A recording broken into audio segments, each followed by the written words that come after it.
God and common sense.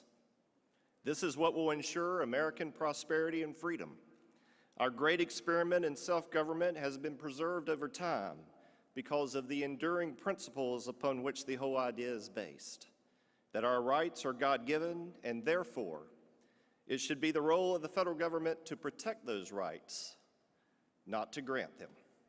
For the more the federal government grants, the more it can take away. We live in a spiritual world, a world of good and evil. Mankind, left to its own devices and without any accountability, devolves to its worst sinful self. When that happens, tyranny is born, and it ultimately enslaves all except for those it chooses to exempt. We see it all around the world. It's why America is the exception and not the norm. That is why we must turn the attention of the American people back to the reasons why America became great in the first place. That is why CPAC and you are so important to the future of this country. Today, we hear much about a Green New Deal and other schemes to redistribute wealth. We hear the mantra for Medicare for all, which in reality would result in Medicare for no one. We hear much about the need for policies to ensure equality of wealth. Well,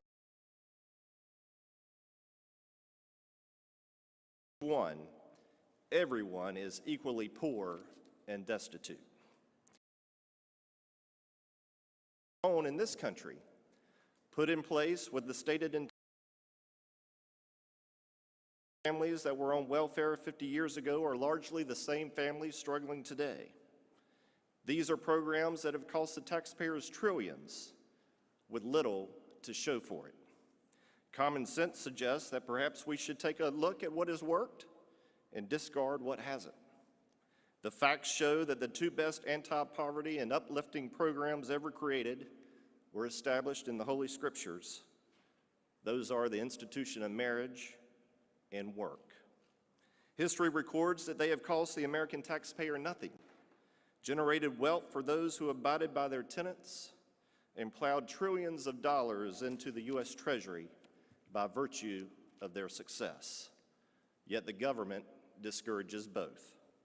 Many say you can't legislate morality, but that sentiment ignores the fact that you can incentivize it just as easily as you can disincentivize it. There are many laws in our society, indeed humanity. For America to remain prosperous and free and the lamp of liberty truths, the simple truths that are the bedrock